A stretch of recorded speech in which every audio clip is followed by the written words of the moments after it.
Hello beautiful soul! Welcome back to my channel. This is my channel, Ame Japan, kabayan Scorpio. This reading is for you. Tingnan natin, habol tayo. 7 to 13 of December. Maraming salamat muna sa mga subscriber, new subscriber, cross-watcher, at sa mga bagong pasok dyan. Welcome na welcome kayo sa bahay ni Ate Aimee. Salamat din sa nakataba ng puso ninyong mga comments. At sa mga nagpa-personal reading, marami pong salamat. Kung gusto nyo na energy nyo lang talaga, ang gusto nyo makuha natin, all the details is in description below. Pakicheck na lang po. General reading tayo, Scorpio. General reading. Kunin mo lang ang sayo at itapon ang hindi naman sayo. Maring vice versa. Energy mo, energy ng person mo, energy ng malapit sa puso mo. Nangyayari or mangyayari pa lang. Use your own intuition, lawakan nyo ang inyong isipan, ano ng gender mo, ano man ang edad mo. Wala sa baraha ang kapalaran ng tao ha, kayo pa rin ang makapag-desisyon nito. Kung gusto nyo na positive energy lang ang gusto nyo marinig, hindi itong channel ang para sa inyo. No? Nagbibigay kasi ako ng warning, hindi po iyon negative. It's a warning para magkaroon din kayo ng idea at maging positive ang outcome ninyo. Ulitin ko, hindi mo ito personal reading.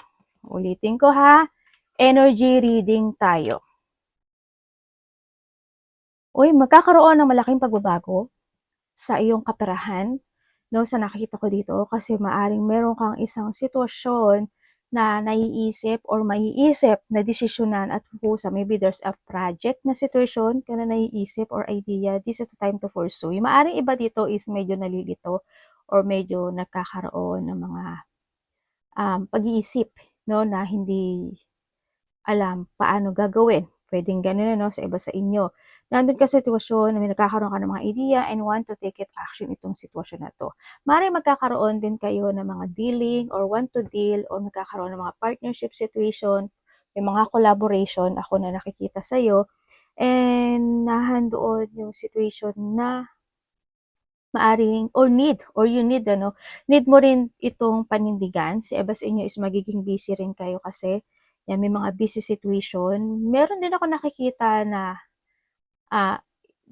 maaring magkakaroon ng successful situation sa ibang aspeto ng buhay mo, lalo na kung yung bagay na yun na you want to pursue, yun, magkakaroon ng victory and success situation sa iyo. Sa iba naman sa inyo is nahandito yung situation na maaring may tao, ikaw ito or someone is may tao, ano ba itong inumin ko na nababangga ng tuhod ko, may tao, ikaw ang ano ba tawag ito? Ikaw ang maggagawa, ikaw ang makipag-usap sa kanya or siya sa'yo, no? Ganon. Parang someone's want parang magbibigay ng suporta or need po ng suporta. Ganun. There's a support situation na maaaring ito is manggagaling sa iyong malapit sa'yo. Pwedeng sa kaibigan mo, pwedeng sa kapatid mo, ganyan. Pwedeng iba sa inyo is tatlo, dalawa, or apat kayo, no, na magkakapatid. Maaaring ganon sa iba sa inyo. Maging busy kayo, oh. May mga papasok na pera sa inyo, pero syempre, iba dito, parang nahihirapan ata, no?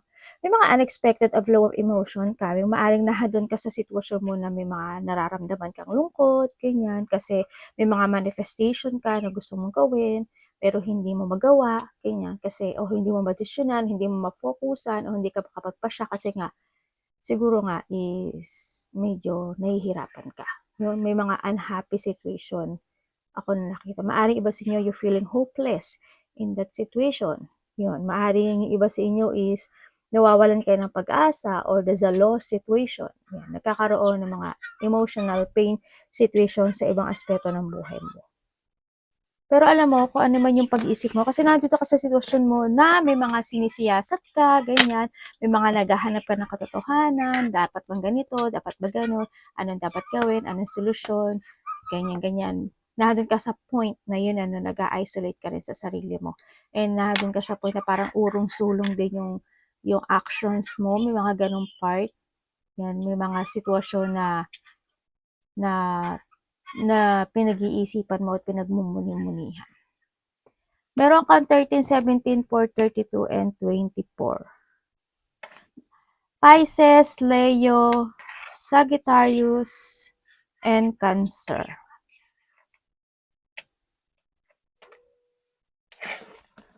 Okay. magkakaroon ng bagong simula sa ibang aspeto ng buhay mo. Maaaring magkakaroon ng mga union, maaaring may mga pagkikita-kita, maaaring handun din yung comfortable life together with your loved ones or your family sa iba sa inyo. There's a hardship situation na magtatapos or matatapos, pero you need mong, kailangan mo talaga na na gawin ito, no? Or you need to focus in that purpose at mag-focus ka kung ano yung i-main concern mo. Kailangan dito isa confident kasi nagkakaroon ka ng emotional situation tulad ng nasabi ko kanina. And then this week, ang nandito din yung sitwasyon na may mga bago kang umpisahan. Mga bago kang sisimulan. Maaring iba sa inyo is may inspired kayo in that situation. May mga inspiration situation, may mga i-imaginein kayo, may mga papuri din ako na nakikita. Maaring may taong pupuri sa'yo or may pupurihin ka na tao, ganyan. And then sa iba naman sa inyo is inspire and you need to trust your intuition. So iba feeling emotions talaga. No? Doon sa new beginning of situation, maaring may mga umpisahan. And then, ang nakikita ko rin dito, may mga transformation situation. May bagong papasok na members of the family. Pwedeng mga bagong may magbubuntis, may mga anak, o kaya is sa halimbawa, kung meron kang pet, di ba? Halimbawa, may ibon ka, o kaya kung dog or ano man ang meron sa'yo, di ba? Maaring yon is may mga mangingitlog, o kaya is yun, mga anak, no? Tao man yan or your pet. Sa iba naman sa inyo, maaring halimbawa, may titira muna sa inyo, ganyan. May makikitira. Pwedeng ganun, no? Sa iba sa inyo. And, syempre, nahandito rin yung mga kasiyahan. Yes, mga kasiyahan. Money is coming. Good relationship also. Papuri, yun din, ang nakikita ko dito. May tao daw na, tulad na, kasi lumabas siya dito, no? Merong magbibigay ng pagmamahal sa'yo or handin yung crush situation. Pwedeng meron ka natitipuhan or pwedeng may tao na natitipuhan. Ay, may tao na natitipuhan ka. Vice versa tayo ha. Yun ang nakikita ko sa iba. Tingnan natin ha, kung ano yung makikita pa natin. Sa iba sa inyo, nagiging flexible kayo this week. Magiging flexible ka. Anong energy ni Scorpio? Nasa bahay ka lang ba? Iba dito siguro nasa bahay lang kayo. Pwede din na nasa bahay yung trabaho mo. No? Dito parang you are very comfortable when it comes to a house.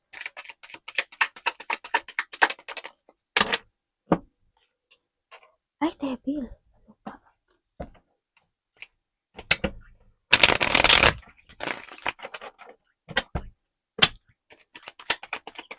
Bakit energy niya, devil?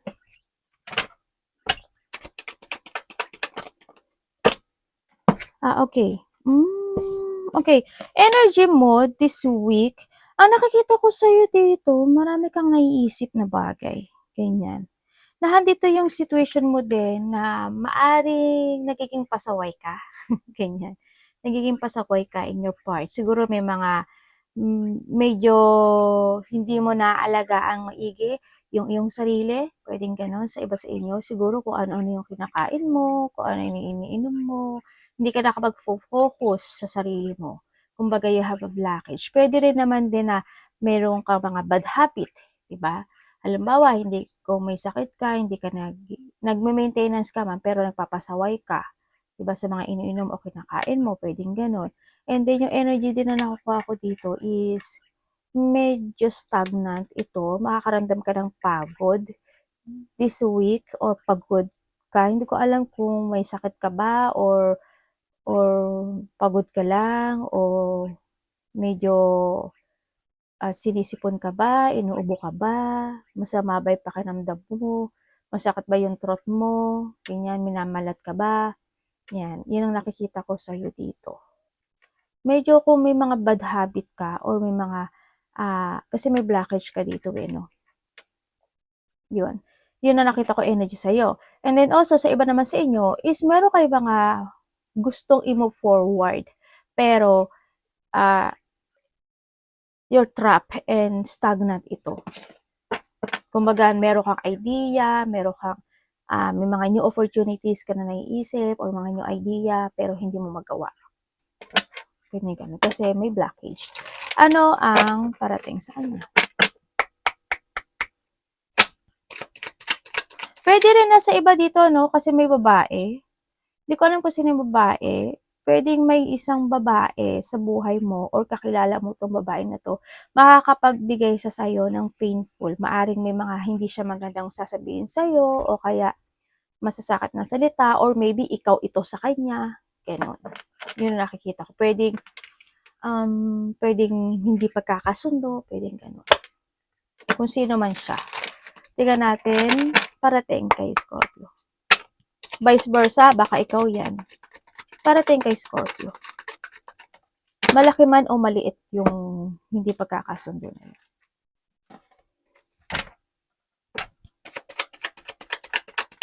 Parating. Okay.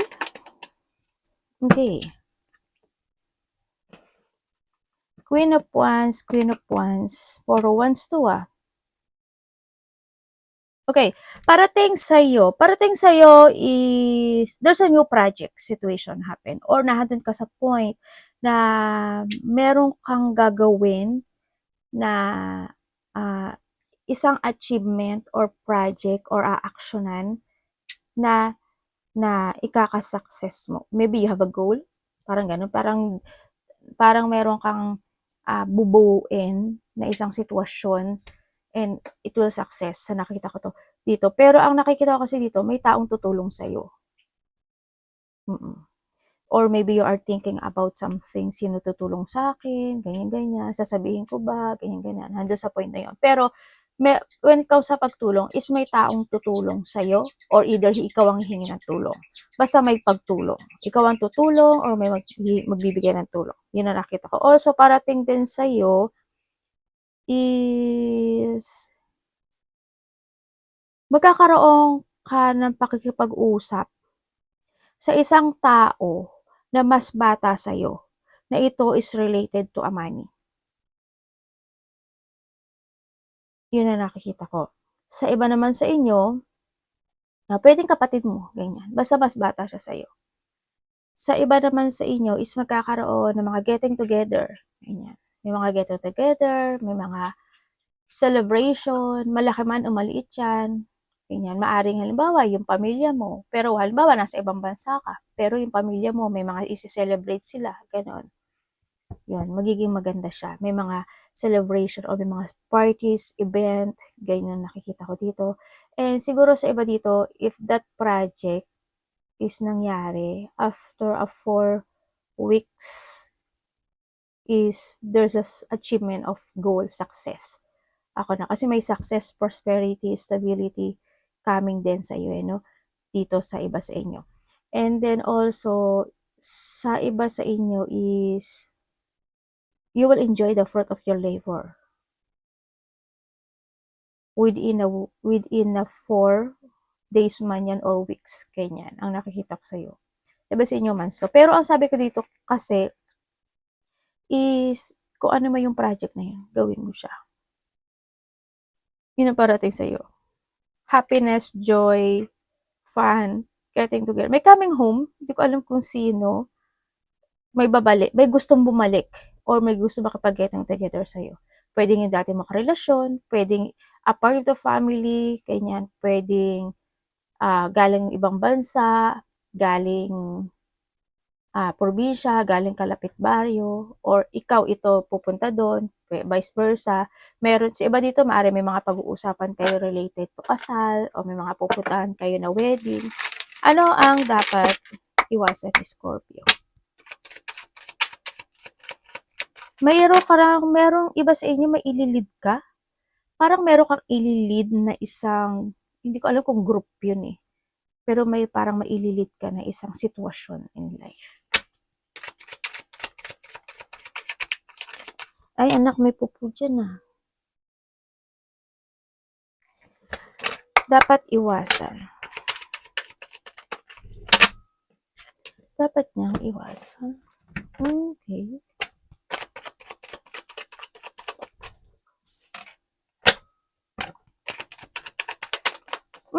Ay, putik pang masunog. Ay, visit.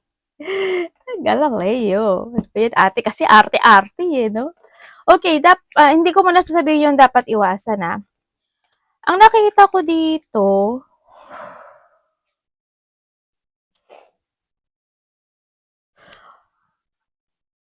may mga unfinished business, ano? May tao may sakit.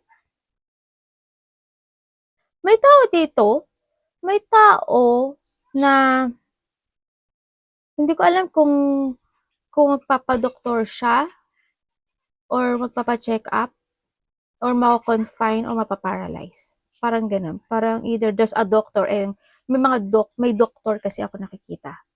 Ganun.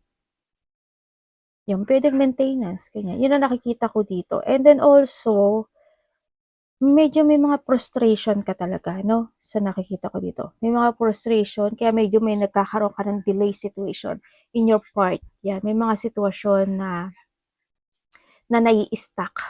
Yun ang nakikita ko dito. Ingat kaya sa mga mako-confine, no?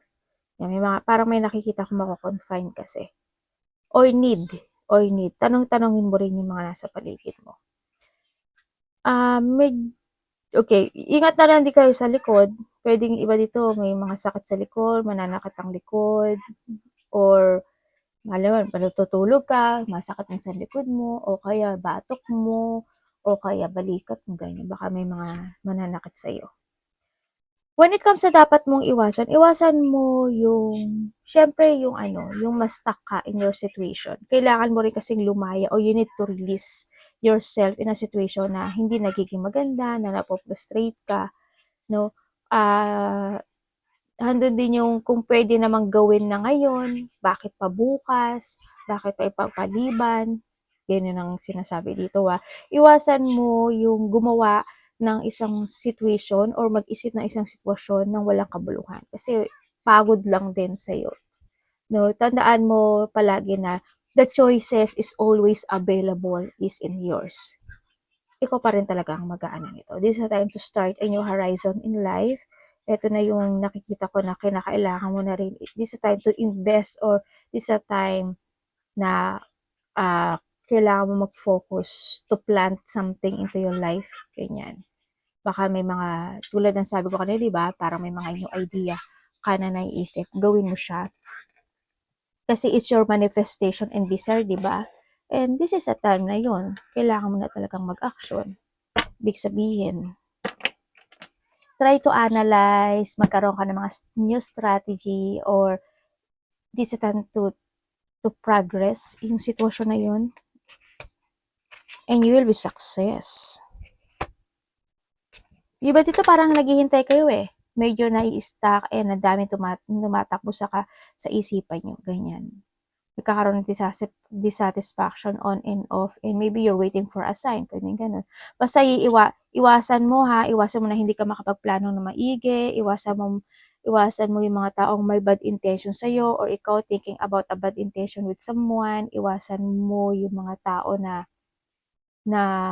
bubisitin ka, yung mga tao na lalaruin ka, mga tao na mga close-minded or being a close-minded person, iwasan mo yun.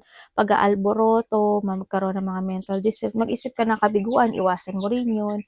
Yung lack of goal, ambition, and plan ka, iwasan mo yun, no? Basta, mas habaan mo pa yung patient mo rin sa nakikita ko dito. Habaan mo pa. Siyempre, kailangan mo mag-action dito. Take a risk ka, mag-take a risk ka. Tingnan natin ang love. Kapatid, anak, magulang, karelasyon, kaibigan, pamilya, Scorpio. Alam mo, maraming, sabi nga ni universe dito, parang they always giving you an opportunity, pero nandun ata na nai-ignore mo siya or maybe hindi mo nare-recognize yung message na binibigay niya sa'yo. Pag nakakita ka ng mga 111, kanina dito may 33, di ba? 83, ganyan. Yung mga repeating numbers. 444, ganyan. Mag-focus ka dun. Dalawa na nga yung 10 mo, oh. May dalawang 10 ka na lumabas.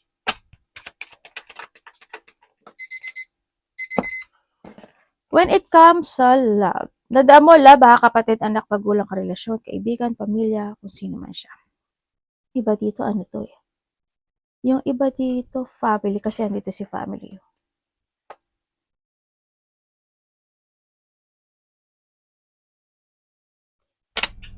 May sakit ka?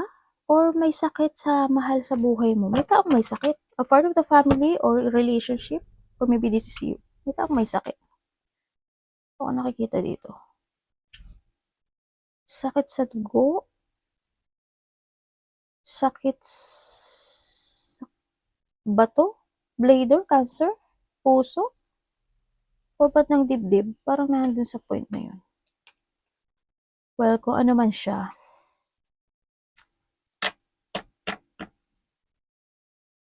ba dito parang feeling pagod din o tired. Okay. Sa what comes, ay dalawa. Dalawa tao mo? O yung karelasyon mo?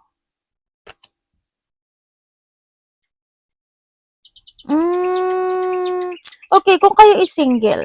Kung kayo is single, ikaw is single. Anak, wag kahit sa ulo ni mami. May tao kang makikilala. Maring mas bata to sa'yo, no? Diba dito mas bata to sa'yo? Pero mag-ingat ka sa kanya.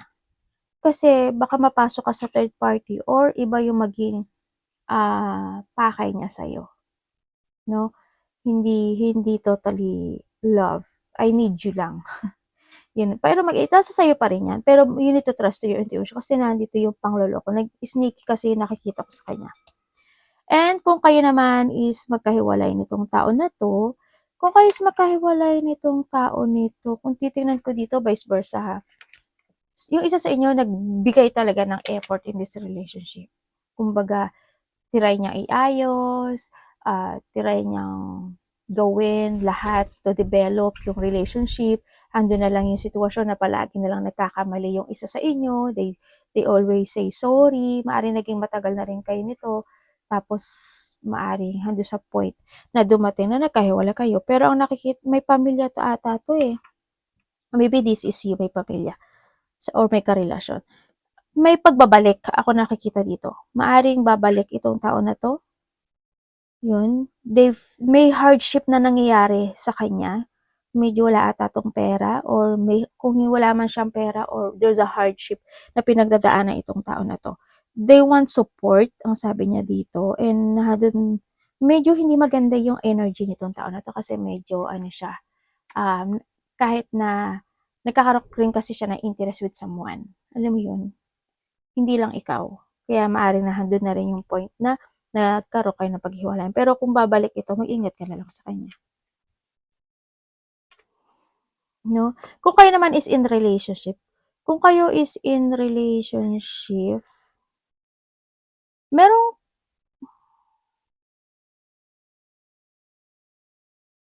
there's an offering eh, no? Ako nakikita dito, pwedeng nahando yung point na magkakaroon kayo ng pag-uusap na related sa dati nyo nang ginawa. Halimbawa, meron kayong trabaho noon na maaaring gusto nyo uling trabahuhin ngayon. Pwedeng ganun. Yun na nakikita ko dito.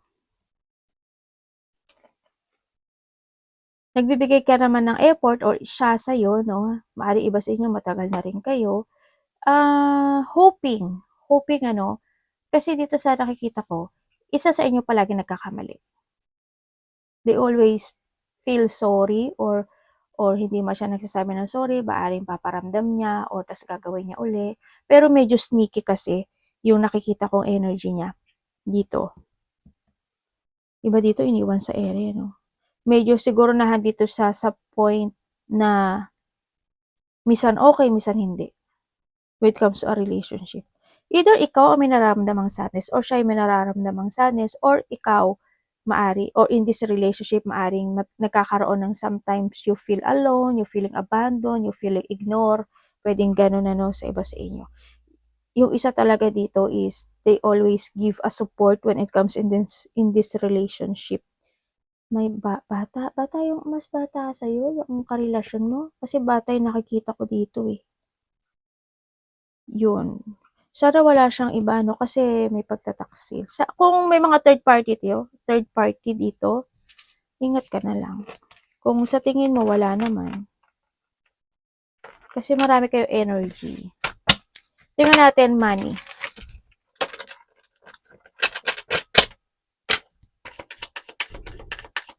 May kasalanan yung ikaw or siya may kasalanan. Yung nakikita ko dito.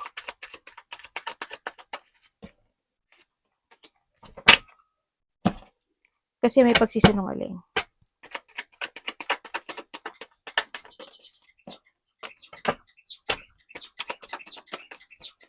Money and work. Ito ha. Okay. Okay, when it comes sa money mo, magiging maganda siya sa money mo. May kasaganaan, may mga, anak ko ka dyan, fortunate outcome. Andito rin yung sitwasyon na there's a new beginning happen into your life. Yung wish come true mo, mangyayari siya. Pero we have the Eight of Pentacles. So, ito mo tatlo na yung 10 mo. 10, 10, 10. Ay, may devil na naman. Sa pera mo magiging maganda. Kasi parang may ginawa, tulad ng sabi ko dito, di ba? Parang may ginawa ka noon na gagawin mo siya muli ngayon. Na ikakasuccess mo. Dito. Kasi 10, 10, 10, 10, 10, completion. Ibig sabihin, try to work it out yung bagay na yun. Kasi it will success. Yun ang nakikita ko. Sa iba dito is siguro magiging busy kayo. Yan, magiging busy. May mga multitask o mga multiple priorities kayo na gagawin. Kaya magiging maganda yung takbo ng iyong kaperahan. Sa iba naman sa inyo is maaring may mga kailangang bayaran na siguro hindi naman lahat to eh. Siguro meron kayong mga pagbibigyan or may mga anong tawag dito? Kitang-kita ka na ate. Yung mga hindi pa nabayaran, ganyan. Halimbawa, may mga hindi ka pa nabayaran, na kailangan mong bayaran, o kaya naman may taong hindi pa nagbabayad ng utang sa iyo. Yung mga ganun. Yun ang nakikita ko. Advice.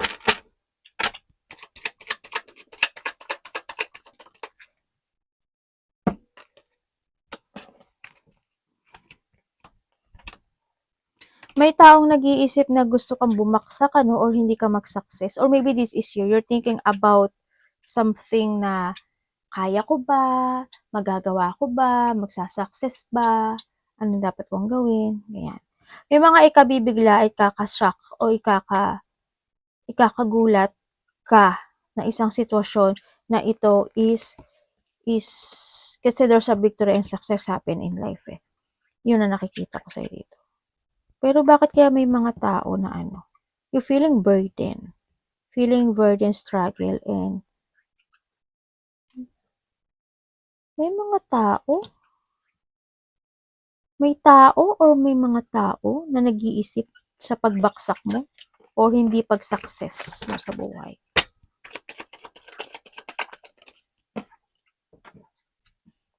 Kumaga may dark thought. Sa inyo may blockage kayo. Okay, when it comes sa advice, you need to put some effort to focus sa mga bagay na pinaplano mo this time. Huwag ka mag-self-doubt. No? Kailangan mo ng confidence. Siyempre, huwag ka ma-frustrate. And sinasabi rin dito na kailangan mo ng lakas ng loob, tibay, katapangan, at pagtitiyaga, katatagan. At kailangan may mga bagay na need to movement, need to take it action. Kailangan na ng pagpapasya dun sa bagay na yon. And then, take it action action, and try to progress yung mga bagay na yon. Kumbaga, explore. Explore lang na explore. Explore ka lang na explore and focus. Ganon. Tandaan mo palagi, you are the controller of your life. Kung saan ka hihinto, kung saan ka pipreno, kung saan ka dadalhin ng iyong mga paa o ng iyong sarili. doon ka. Okay ka na ba sa ngayon na meron ka? Ayaw mo, di ba? Well, kailangan mo mag-drive. Kailangan mo maglakad. Kailangan mo mag-aksyon. And mag-explore ka na mag-explore ng mga bagay-bagay. I-forward mo yung mga plano mo. Moving ahead. And be adventurous and spread your wings and fly high as long as kaya mo and you will be success. Basta nyo is you will become a center of attention. Hindi ko alam, maaring pag-uusapan kayo or maaring mas marami makakakilala pa sa'yo. Mas marami may mga recognition din ako nakikita o may mga achievement din ako nakikita is coming sa'yo. And then, may mga well-wisher no? Well-wisher and praise, ganyan. May mga tao ako nakikita na susuporta sa'yo. Maraming tao ako nakikita na maaaring magkakaroon ng support sa'yo. Kaya, magiging maganda yung takbo ng ano mo ng December.